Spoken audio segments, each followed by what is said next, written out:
Hi, I'm Kurt Browning, Pasco County Superintendent of Schools. Thanks for watching this video. We'll be working with the Sheriff's Office to schedule drills for you to practice the active threat plan later in the school year. The changes to our crisis response plan that we are implementing this year are designed to improve safety in our schools. It's important that you take this seriously because we certainly take your safety seriously. Thanks again and have a great school year.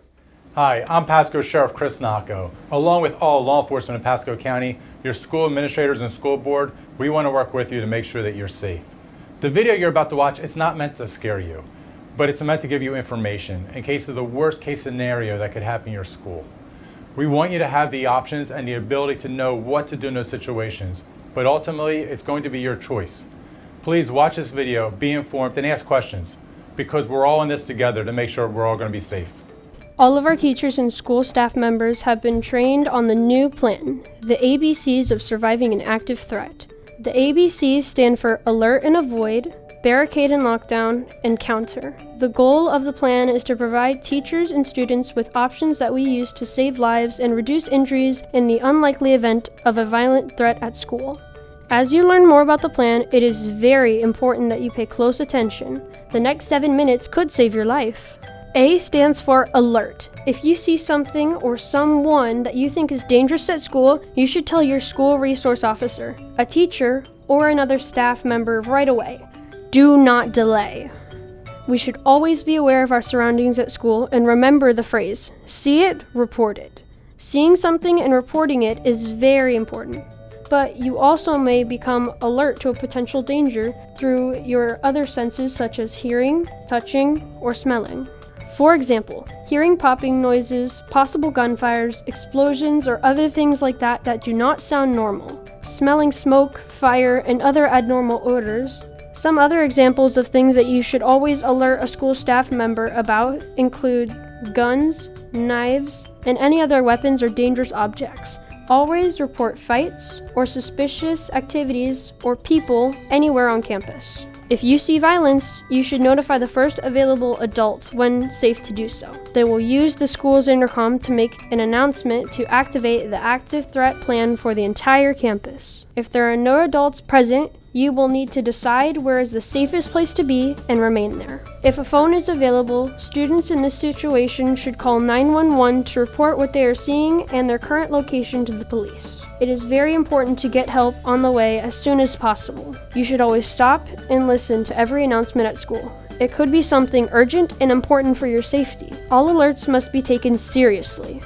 These announcements will continue throughout the incident to help students and staff take actions to stay as safe as possible. If you see someone with a gun or some other weapon, the first goal is to get out of harm's way as quick as possible. The term avoid may mean evacuating to a safer place or locking down and barricading. This decision is based on where the violence is happening. If there is an active shooter or a violent attacker on campus, you should only evacuate the building if the location of the shooter is known and there is an exit that is easy to get to and will allow you to reach safety while avoiding the attacker. You may need to evacuate from a large open area such as a hallway or a common area to a nearby classroom that can be secured from the inside because there is not time or it is not safe to evacuate further away. You may need to evacuate from a cafeteria, gymnasium, or a place where you cannot lock down to a safer place that can be locked down and barricaded. You may need to evacuate from an athletic field or other outdoor locations farther away or completely off campus. For example, if an active shooter is seen entering a building and you are outside the building, choosing to stay outside is the best choice.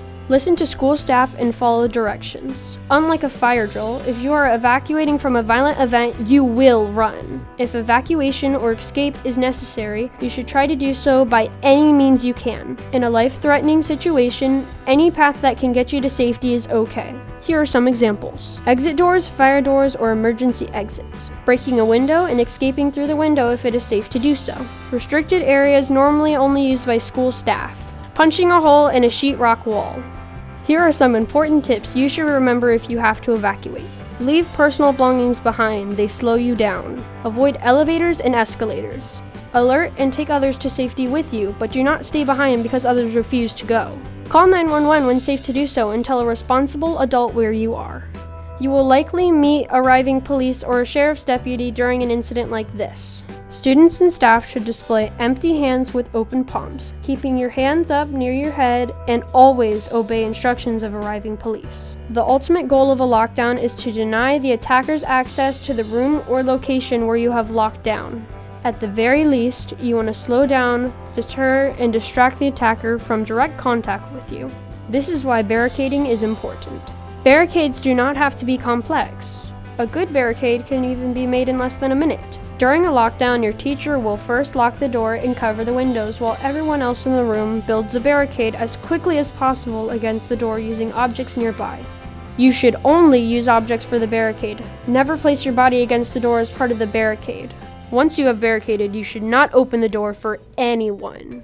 It is important to know what type of door you have in the room where you're locked down. Does the door open into the room or does it open out? You should put as many heavy objects in front of the door as possible. Use desks, chairs, filing cabinets, and other large objects that will be hard to move quickly. You should begin with the largest and heaviest objects first and place them directly against the door. Then add additional items on top and around the large object to reinforce the barricade. The more, the better. For out-swinging doors, you may be able to tie the door closed with a rope, a belt, or any type of material that can be used to keep the door closed. However, you should still build a barricade against the door.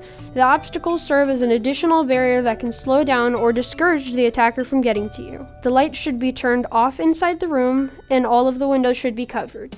You should try to stay out of the line of sight of windows or across from doorways. But barricading is not enough. You still need to be ready to defend yourself just in case the attacker makes it inside your classroom. Once the barricade has been created, everyone should spread out around the room. Avoid gathering together in groups and pick up something that can be used to defend themselves and possibly distract the attacker. You can use things like chairs, small furniture, a fire extinguisher, staplers, books, or anything else that you can find.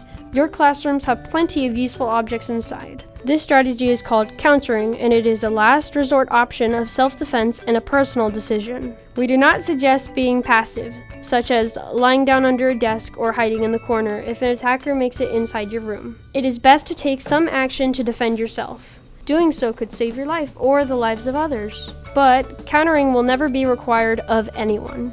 If it becomes necessary to defend yourself, you should throw objects that you've picked up at the attacker. You should do so while moving around the room, screaming, shouting, and making lots of noise.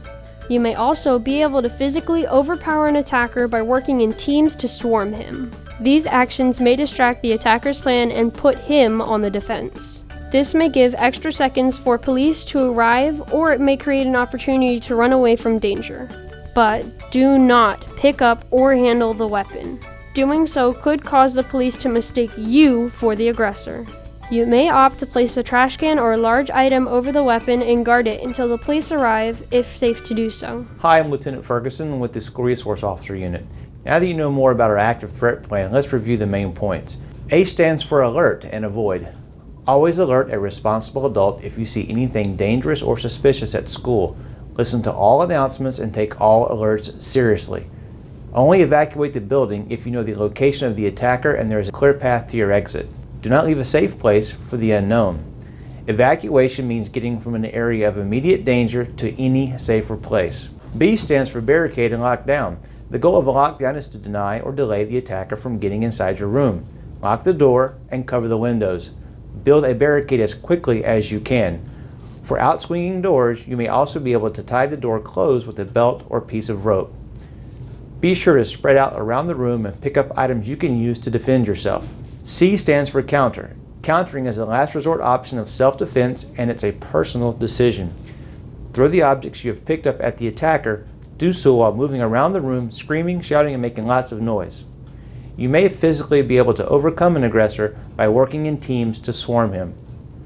Do not pick up or handle a weapon, and always look for opportunities to run away from danger.